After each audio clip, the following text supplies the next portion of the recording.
Hello बच्चों आज मैं आपको टॉपिक पढ़ा रहा हूं स्ट्रक्चर ऑफ एटम चैप्टर का और टॉपिक है बोर्स एटॉमिक मॉडल। अब फर्स्ट हम आपको बताएंगे कि बोर्स एटॉमिक मॉडल की हमको नीड क्यों हुई। भाई जब एक चीज सही एक्सप्लेन नहीं कर पाए तो फिर दूसरी चीज को हम स्टडी करते हैं। तो जो रदरफोर्ड मॉडल है it could not explain the stability of atom. जो रदरफोर्ड का मॉडल है, रदरफोर्ड का जो मॉडल है could not explain the stability of atom. क्यों नहीं कर सका? रदरफोर्ड ने बोला था कि electron revolve around the nucleus. जब वो अराउंड करेगा तो एक राउंड में एनर्जी लॉस करेगा, दूसरे राउंड में और एनर्जी लॉस करेगा, तीसरे में और करेगा और एक समय आके it fall into the nucleus. Rutherford के हिसाब से electron revolve around the nucleus and loss the energy. और यदि इलेक्ट्रॉन एनर्जी को लॉस करेगा हर रिवॉल्यूशन के बाद तो हर बार उसका राउंड छोटा होता चला जाएगा और एक दिन ये इलेक्ट्रॉन जो इतनी दूर से चला था एक दिन वो आके अंदर फॉल हो जाएगा और एटम हमारा नष्ट हो जाएगा और फेल हो जाएगा। लेकिन एटम कभी भी ना तो खत्म होता है, atom is neither be created not to be destroyed. जब ऐसी बात है कि ना बनाते ना बिगाड़ सकते हैं तो इस हिसाब से रदरफोर्ड के हिसाब से कि एटम अनस्टेबल है जबकि एटम स्टेबल होता है। इसका मतलब Rutherford could not explain the stability of atom. Atom को बारे में एक्सप्लेन नहीं कर पाए। इसके बाद जब ये एक्सप्लेन नहीं हुआ तो इसका मतलब जो एनर्जी है इसके बारे में स्टडी की गई और एटम के बारे में स्टडी की गई वो बोर्स के पोस्टुलेट्स कहलाते हैं। अब हम आपको बोर्स के पोस्टुलेट्स बताते हैं। देखिए जब ये रदरफोर्ड फेल हो गया तो हमको ये पोस्टुलेट्स पढ़ने पड़े। सबसे पहले बोर्स ने बताया atom consist a very small positive charge part at the which is present at the center of the atom। Atom बहुत बड़ा है, सपोज एटम बहुत बड़ा है लेकिन atom consist very small positive part, यानी कि इतना बड़ा यदि एटम है तो इसमें एक छोटा सा पार्ट पॉजिटिव चार्ज पार्ट है। कहां पर है? At the centre of the nucleus, at the centre of the atom. Atom के सेंटर में होता है और उसको हम बोलते न्यूक्लियस। क्या बोलते हैं? न्यूक्लियस। यानी कि atom consist a very small part. Atom खूब बड़ा है, उसके कब ऐसे एटम बड़ा नहीं है। यदि एटम के कंपैरिजन की जाए तो एटम बड़ा है तो न्यूक्लियस उसका एक छोटा सा पार्ट है, बहुत छोटा पार्ट है जिस पर पॉजिटिव चार्ज होता है और वो एटम के सेंटर में होता है और उसको न्यूक्लियस कहते हैं। और and electron revolve around the nucleus. और जो इलेक्ट्रॉन है वो न्यूक्लियस के चारों तरफ इस तरह रिवॉल्व करते हैं, इस तरह।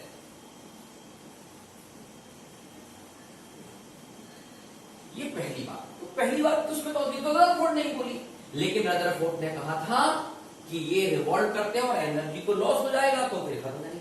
लेकिन बोर्स ने बताया the path where electron revolve is called orbit. इस पाथ को, पाथ कौन सा path? Circular path. Circular path around the nucleus where electron revolve called path. और इस पाथ को कहते हैं ऑर्बिट। यानी कि electron revolve around the circular path around the nucleus in circular path, these path known as orbit. तो इसमें कौन सी खास बात है? इसमें एक लाइन खास बात है। लाइन है part 3, orbit have fix value of energy, this is very important, fix value of energy.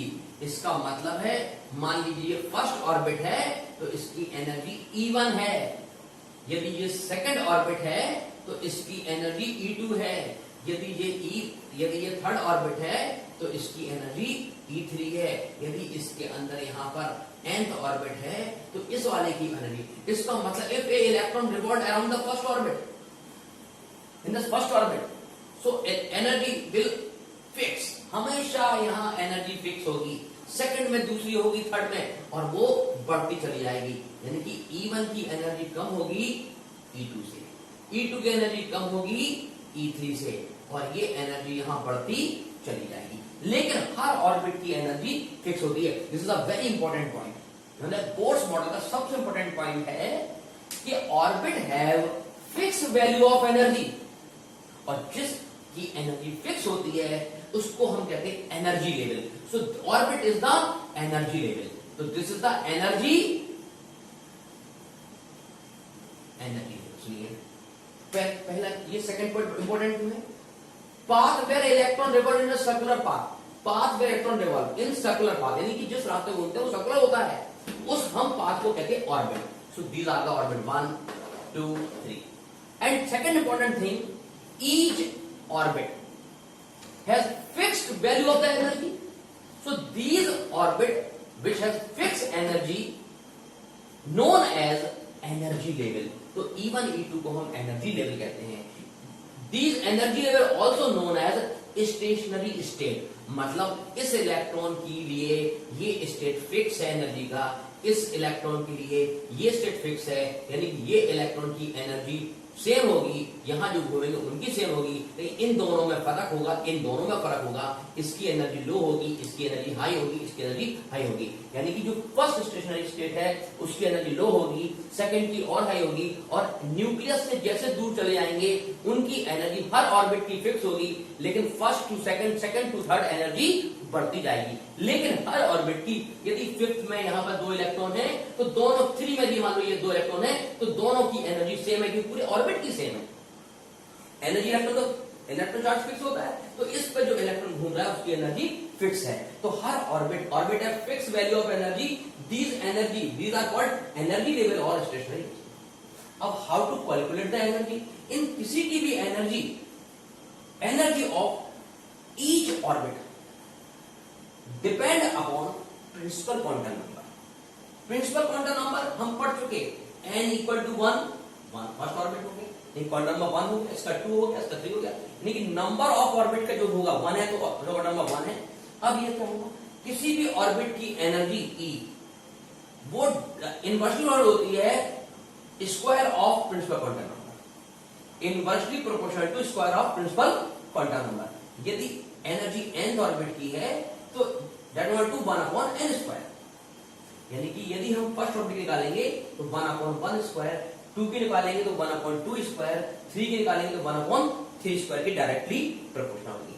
तो इसका मतलब क्या है कि एनर्जी जो है इक्वल टू एक कांस्टेंट होगा, उसको हम बोलते हैं RH, इसका नाम है रिडबर्ग कांस्टेंट। क्या नाम है, तो किसी की भी एनर्जी, किसी भी स्टेशनरी ऑर्बिट की energy Rydberg constant into 1 upon n square के बराबर होगी यदि n ऑर्बिट है। तो इसका मतलब En equal to Rydberg constant into 1 upon n square.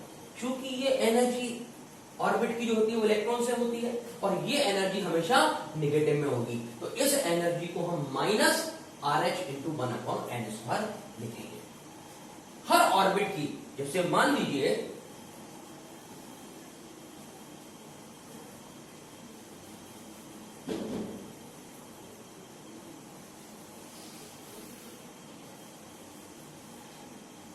देखिए बेटा, ये न्यूक्लियस है, यहां पॉजिटिव चार्ज है, इस फर्स्ट ऑर्बिट का नाम हमने दिया N1, सेकंड का नाम हो गया N2, थर्ड का नाम हो गया N3, ये हो गया। यदि हमें इसकी एनर्जी निकालनी है तो हम कहेंगे 1, इसकी निकालनी है हम बोलेंगे 2, और ये होगा into minus RH into 1 upon n square, और यहां n की वैल्यू क्या है, 1 है, तो ये हो गया माइनस RH अपॉन 1 स्क्वायर। ये हो जाएगा minus R H upon 2 square, ये हो जाएगा minus R H upon 3 square. इस तरह निकाल सकते हैं। अब आर एच की वैल्यू क्या होती है? आर एच की वैल्यू जब एनर्जी हमें जूल पर एटम में निकालनी है तो आर एच की value Rydberg constant 228.1 into 10⁻⁻19 joule पर एटम, हर एटम के वर्ग।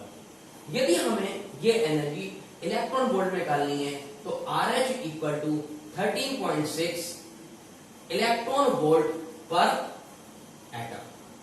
इस तरह हम निकाल सकते हैं। तो इसका मतलब जैसे ही हम यहां चलते चले जाएंगे तो ये आर एच की वैल्यू तो फिक्स रहेगी, लेकिन यहाँ 1/2, यहाँ 1/4, यहाँ 1/1, यहाँ 1/4, यहाँ 1/9, ये जब वैल्यू बढ़ती है तो ई की वैल्यू घटती है। ये एनर्जी निगेटिव में कम हो रही है, क्योंकि ये निगेटिव है ना, तो ये वैल्यू घट रही है।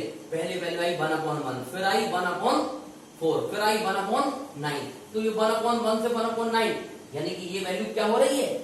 कम हो रही है। लेकिन -1/9 है तो इसका मतलब बढ़ रही है। निगेटिव का मतलब, निगेटिव जब कम होती है तो वैल्यू ज्यादा होती है। तो यानी कि ये वैल्यू जो है ये यहाँ इस हिसाब से बढ़ रही है, लेकिन वो साइन के हिसाब से वो बढ़ रही है। तो यहाँ लो एनर्जी होगी और इस तरफ हाई एनर्जी होगी। तो ये हमारा हो गया। और हर ऑर्बिट की एनर्जी फिक्स होती है। तो ये हम एटम में जूल में निकाल सकते हैं और इलेक्ट्रॉन वोल्ट में निकाल सकते हैं, आर्गुमेंटल चीज में भी निकाल सकते हैं। देखिए थर्ड, जिस तरह ये एन की वैल्यू बढ़ती जा रही है ऑर्बिट की और एनर्जी भी बढ़ती जा रही है, उसी तरह रेडियस भी R1, R2, R3 बढ़ती जा रही है। और किसी भी एटम के न्यूक्लियस से उसकी जो रेडियस है, जिसको हम बोर्स रेडियस कहते हैं, उसकी जो डिस्टेंस है वो प्रिंसिपल क्वांटम में हो गया। ये स्क्वायर के इनवर्स इक्वल है, ये स्क्वायर के डायरेक्टली, यानी कि जो रेडियस है वो प्रिंसिपल क्वांटम नंबर के स्क्वायर के डायरेक्टली प्रोपोर्शनल है। तो R इक्वल टू, यहां भी कांस्टेंट आएगा, यहां जो कांस्टेंट है उसको हम ए नॉट लिखते और ए नेट, यानी कि Bohr's quantum number nth orbit की उसके ए नॉट एन स्क्वायर के इक्वल होगी, where a n is the constant and the value of a n is 52.9।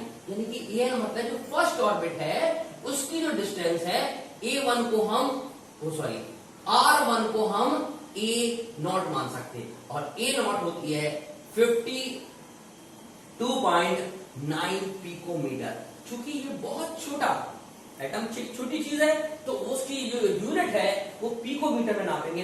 Unit है, छोटी यूनिट है, यानी कि हम लंबे किलोमीटर में लेंगे नहीं, तो पिकोमीटर में इसको मेजर करते हैं डिस्टेंस को। ये हो गया। अब अगला सुनिए, इलेक्ट्रॉन जो है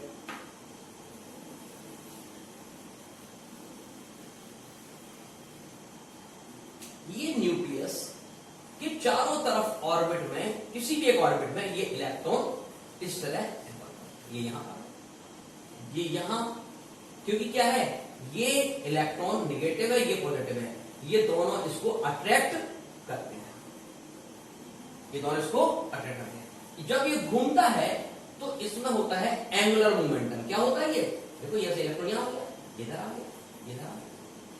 एंगुलर मोमेंटम क्या होगा? इसको L से लिखते हैं, और ये होता है मास, इलेक्ट्रॉन का mass of electron into momentum, जिसको हम P से लिखते हैं। ठीक है, और P क्या होता है? ये एंगुलर मोमेंटम R, तो ये R into P, angular momentum R into P। P क्या होता है? मास इंटू स्पीड यानी वेलोसिटी। तो हम लीनियर जो हमारा एंगुलर मोमेंटम है, ये एंगल में जो मोमेंटम आ रहा है ये होगा mvr। यहां m क्या है? Mass of electron. v क्या है? Velocity of orbit in the stationary energy level. और r क्या है? r है बोर्स रेडियस। यदि ये फर्स्ट ऑर्बिट है तो ये r1 लेंगे, सेकेंड ऑर्बिट है और r की वैल्यू r1 r2 यहां से निकाल सकते हैं। अब एंगुलर मोमेंटम जो mvr है, ये बताया है बोर्स ने, angular momentum is equal to integral multiple of h upon, यानी कि जो हमारा l है एंगुलर मोमेंटम, ये h अपॉन 2 पाई के मल्टीपल इंटीग्रल के इक्वल होता है। तो ये mvr equal to NH upon 2 pi. यदि फर्स्ट ऑर्बिट में है तो 1h अपॉन 2 पाई, यदि सेकंड ऑर्बिट में है तो 2h अपॉन 2 पाई, यदि थर्ड ऑर्बिट में है तो 3h अपॉन 3 पाई। इसका मतलब ऑर्बिट चेंज होती जाएगी तो mvr की value h upon 2 pi into principal quantum number के इक्वल होगी। r क्या है? यदि n1 लेंगे तो ये r1 होगा, n2 लेंगे तो ये r2 होगा। इस तरह हम angular momentum mvr equal to nh upon 2 pi याद रखिएगा। इस कॉन्सेप्ट पर बेस आपकी एनसीईआरटी में क्वेश्चन है कि इलेक्ट्रॉन जो घूम रहा है उस ऑर्बिट का सर्कमफ्रेंस का जो रिलेशन है वो यानी कि 2 pi r equal to n lambda, जो सर्कमफ्रेंस है 2 पाई r, इसकी वैल्यू जो वेव है उसके वेवलेंथ के मल्टीपल इंटीग्रल के बराबर होती है। यानी कि 2 पाई, देखो ये यदि हम आपको इसको ड्राइव करके दिखाएं ये कि m v r equal to n h upon 2 pi, तो हम ये 2 पाई r, ये 2 पाई और r यहां ले आते हैं तो 2 pi r equal to n h upon m v, और ये h अपॉन m v कहलाता है वेवलेंथ। तो 2 pi r equal to h वो n इंटू लैम्डा। तो यानी कि circumference c multiple integral of wavelength होता है। ये इस पर बेस्ड एक क्वेश्चन है। अब आइए एनर्जी चेंजेस। बेटा जब इलेक्ट्रॉन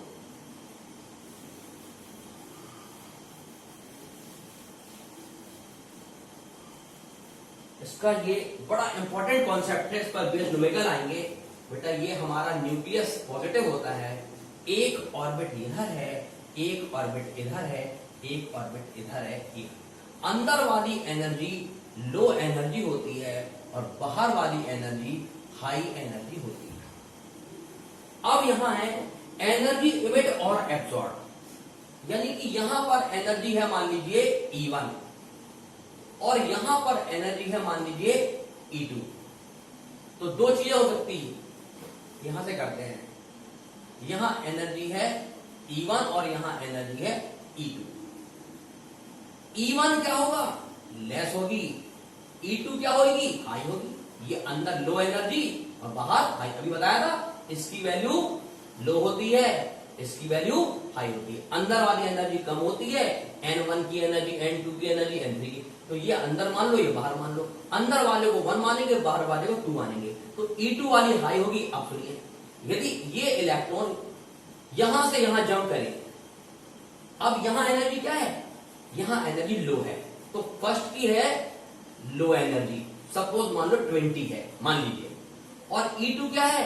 E2 है हाई एनर्जी, मान लो यहां पर एनर्जी 25 है। अब आप बताओ 20 एनर्जी वाला जब यहां जाएगा तो यहां पे एनर्जी कम पड़ जाएगी। तो जब कोई electron low energy to high energy जाएगा, when a electron jump from low energy to high energy, यानी कि 20 रुपए वाला व्यक्ति 25 रुपए वाले में पहुंच जाएगा, तो इसका मतलब क्या होगा? यहां एनर्जी कम है, यहां एनर्जी ज्यादा है, तो इसको 5 एनर्जी और चाहिए पड़ेगी। तो ये हमेशा एनर्जी बाहर से गेन करेगा। When electron jump from low energy to high energy, low energy से हाई एनर्जी में जाएगा तो it will require more energy to balance the energy of the outermost shell की एनर्जी बढ़ा करेंगे। तो जब लो से हाई में जाएगा तो क्या होगा? It will gain the energy, it will gain, और लो से हाई में एनर्जी एब्सॉर्ब होगी। क्या होगी? एब्सॉर्ब। यानी कि 20 वाला 25 में जाएगा, 20 यानी सेकंड क्लास का बच्चा यदि थर्ड क्लास में जाएगा तो उसको एनर्जी लेनी पड़ेगी। हाँ, लेकिन ठीक उल्टा, हाई टू लो, यदि 25 वाला 20 वाले में जाएगा तो यहां पर उसकी 5 एनर्जी बच जाएगी और वो एनर्जी बाहर। जैसे फिर से सुनिए, एक लोटे में 25 लीटर पानी है, 1 लीटर में 20 लीटर पानी है। यदि 25 लीटर के वाटर को हम 20 लीटर में कन्वर्ट कर दें तो 5 लीटर पानी बाहर निकल जाएगा, इसको कहेंगे emission. And when a electron jump from high energy to, यानी कि बाहर से अंदर जाएगा, it will emit the energy and emission spectrum form. तो यानी कि जब लो से हाई जाएगी, लो से लो टू हाई, तो एब्जॉर्प्शन होगा, और हाई टू लो तो इमिशन होगा। जब हाई से लो में जाएगी, यानी ज्यादा एनर्जी लेके कम वाले में जाएगी, तो एनर्जी जो बची है वो बाहर निकल जाएगी और इमिशन होगा। इसका मतलब energy emit when a electron, energy emit और absorb when electron jump from one stationary orbit to another stationary orbit, या one stationary state to another stationary state. अब दो स्टेट हो सकते, electron jump from low energy to high, low से high में जाएगा, low energy से high में, it will gain the energy, low to high gain the energy and absorption होगा। If electron jump from high to low, high to low, high लेके ज्यादा energy लेके लो में जा रहा है, तो बची एनर्जी इमिट करेगा और इमिशन होगा। और ये सारे पॉइंट्स को हम बोलते हैं Bohr's atomic model and postulates of Bohr's model. ये तब आए जब हमारा रदरफोर्ड का जो एक्सपेरिमेंट था, उससे जो कॉन्सेप्ट आया कि एटम के चारों तरफ इलेक्ट्रॉन रिवॉल्व करते हैं, लेकिन हर बार एनर्जी को वो लूज करते हैं, इस तरह से एटम अनस्टेबल हो जाएगा। लेकिन इसने बताया कि एटम के चारों तरफ, न्यूक्लियस के चारों तरफ मल्टी ऑर्बिट में, जहां जिसको हम मल्टी लेयर्स में या सर्कुलर पास में इलेक्ट्रॉन रिवॉल्व करते हैं, लेकिन उनकी एनर्जी, हर ऑर्बिट की एनर्जी प्रिंसिपल क्वांटम नंबर के हिसाब से फिक्स होती है।